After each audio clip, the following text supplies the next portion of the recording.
Hi everybody, welcome back to day 2 of virtual art camp. I hope you guys had fun yesterday learning about Panama molas. What we're going to do today is we're going to take a look at Australian Aboriginal art.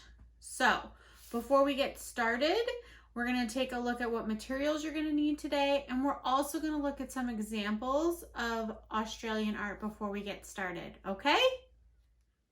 Okie dokie. For this project, you're going to need your brown piece of paper, paintbrushes, Q-tips, and you have a set of paints, but we're really only going to use white, black, yellow, and red today. Okay, so today we're learning about Australian Aboriginal art, and we're going to take a look at some Aboriginal bark paintings.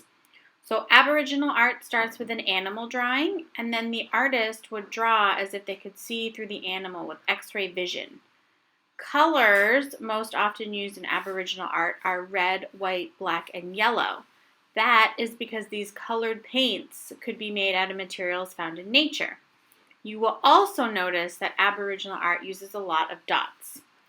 Aboriginal art or Indigenous art is centered on storytelling. It's a way to talk about land, events, and beliefs. All right, I hope you're feeling excited and inspired.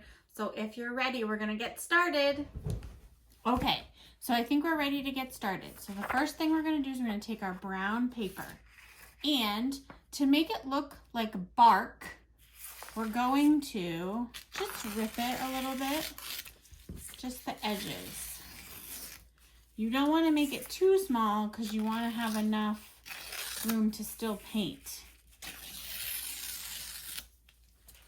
So,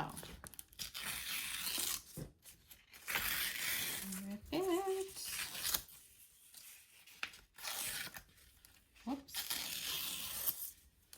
Almost done. Perfect. So, I have got my brown paper and I'm ready to get started. So when we were looking at all of the examples of Aboriginal art, you notice that a lot of them had to do with animals. So the animal that I've chosen to paint today is a lizard. So I would love for you to paint a lizard with me. If you have a totally different animal that you want to paint, that's fine. But let's try to do the lizard together. And then you have all the materials that you need to create another one after this. So I'm going to start with some red paint. And I am going to use my paintbrush to start. And I'm going to make an outline of the lizard. So I'm going to start with its head, kind of like a triangle shape. I'm going to have it go out a little bit like this.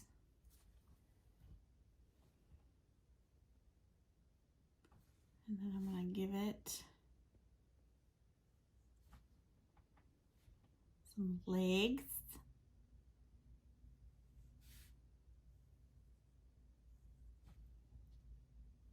Let's do the other side.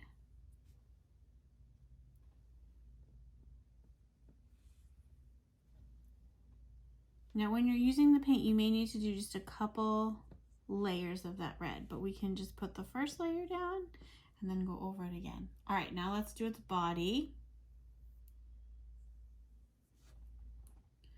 Okay. And then we'll do some legs over here.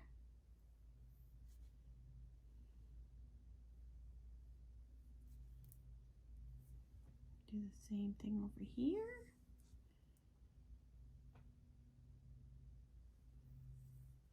And then let's give it a tail.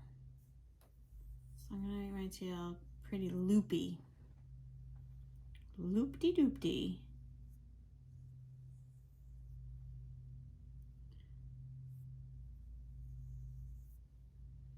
All right. So we have the outline of our lizard. And what I'm gonna do is just very quickly give my paint a second coat here. just so that it's really as red as it can be.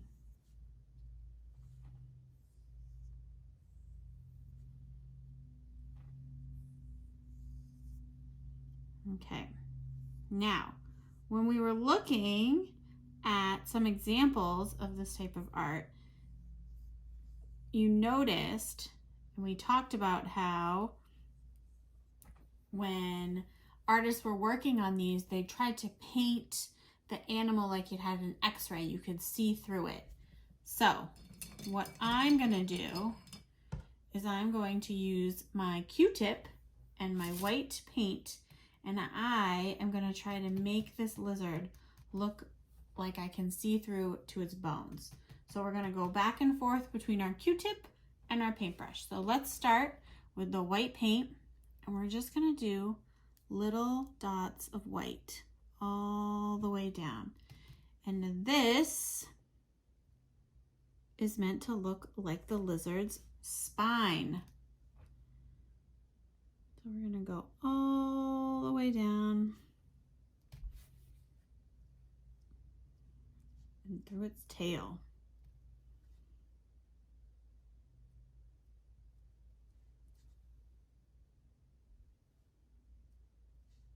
Okay.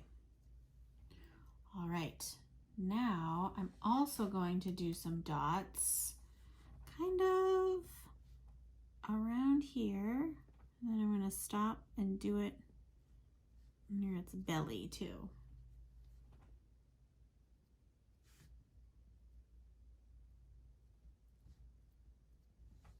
Okay. Now I'm going to put my Q-tip off to the side, and I'm going to use my paintbrush again. And we're still going to stick with the white paint. So now we're going to give it some bones. So I'm going to do little white lines like this.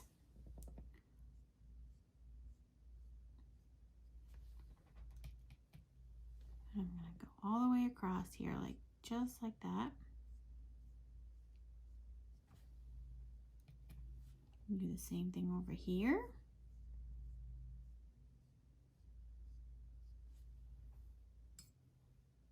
Just make them go all the way down as far as you can. So it kind of looks like a skeleton, right? All right, now let's do its little lizard arms. So I'm going to use my paintbrush still, and I'm going to draw a white line like that in each of the arms and in each of its legs. And then just like we did here, I'm going to do little lines that go across.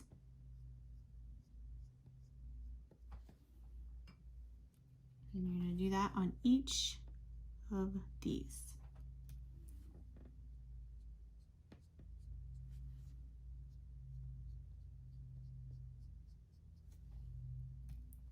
What do you think? Do you think a lizard would look like this if we x-rayed it? I don't know. I think ours is more of an artistic x-ray.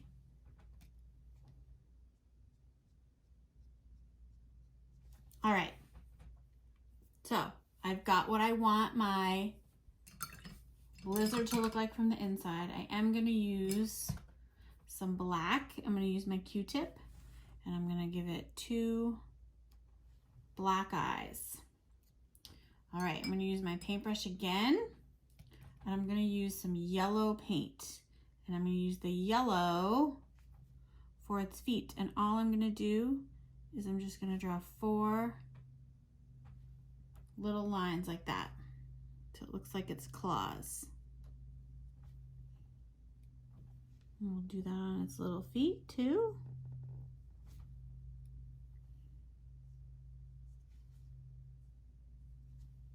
And definitely with the yellow, I would do another layer of color, just so that it's nice and dark. Okay.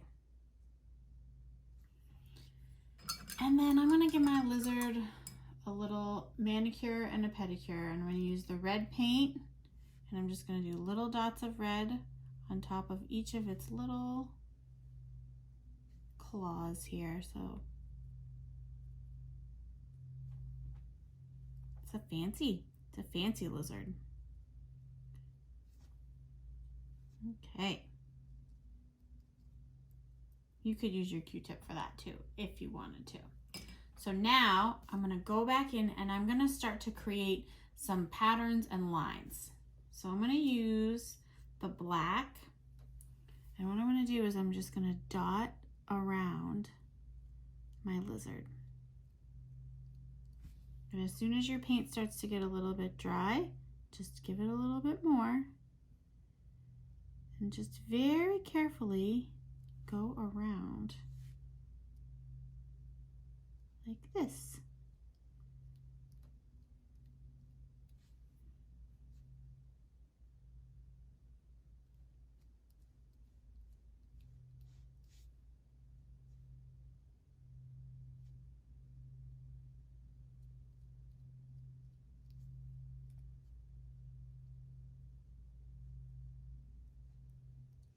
I would imagine that it would be a lot harder to paint on bark. What do you think?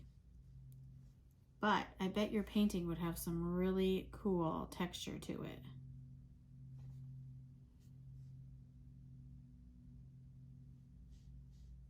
One thing you could even try to do is, if you got really into this project, is go outside, find a piece of bark, and try to do this project on top of it. It's a little extension for you.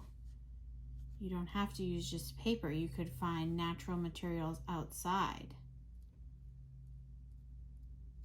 All right, so I've done my first layer. And then what I'm going to do is I'm going to use my paintbrush, and I think I'm going to use yellow. And I'm going to do just a line of yellow, a very thin little line all the way around.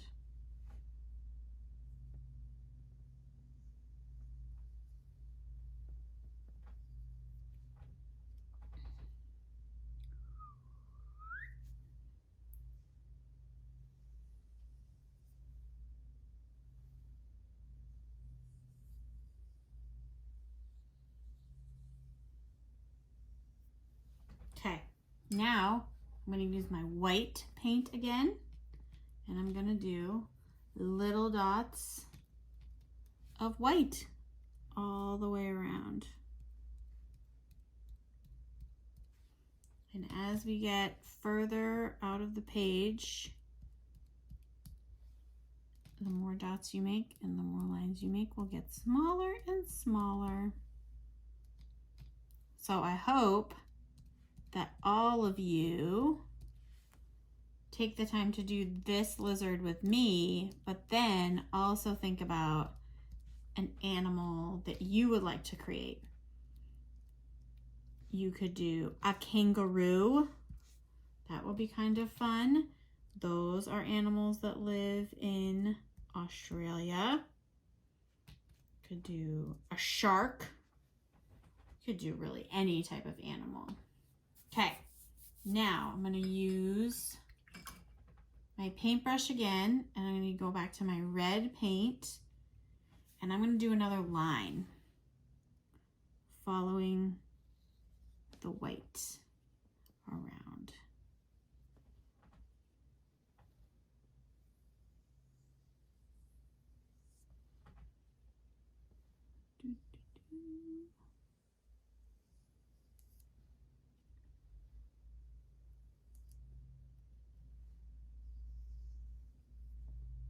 And we're almost done. All right, the last thing I'm going to do is I'm going to go back and I'm going to use my white paint again. And on whatever space is left, I'm going to do white lines. Just like this, all the way around.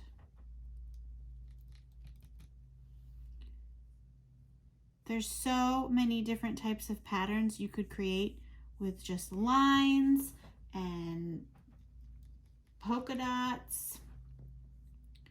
Think about, while we're doing this, what you would do differently if you were to create this. And then you can go and make another one.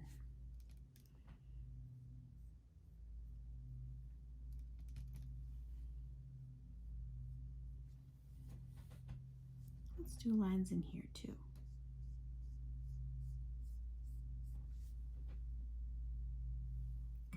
All right, we have our very own version of Aboriginal art. Let's just take a quick look at the finished product so you can see all the little details that we've added in here. All right, as always, we have to check in with our favorite artist, Mimi, to see what she has come up with for today. Mimi, that snake is so scary. Good job today. Imagine if you had 5 or 10 of these paintings all together. They would look so amazing. Friends, amazing job today. I'm sure you have created another beautiful piece of artwork. I hope you guys are learning a lot and having fun and being creative. I can't wait to see your lizards, and also I would love to see what you discover on your own with this project. So tomorrow we're going to be taking a look at some Japanese paintings. You'll need your watercolors for that. All right, great job today, and I will see you again tomorrow.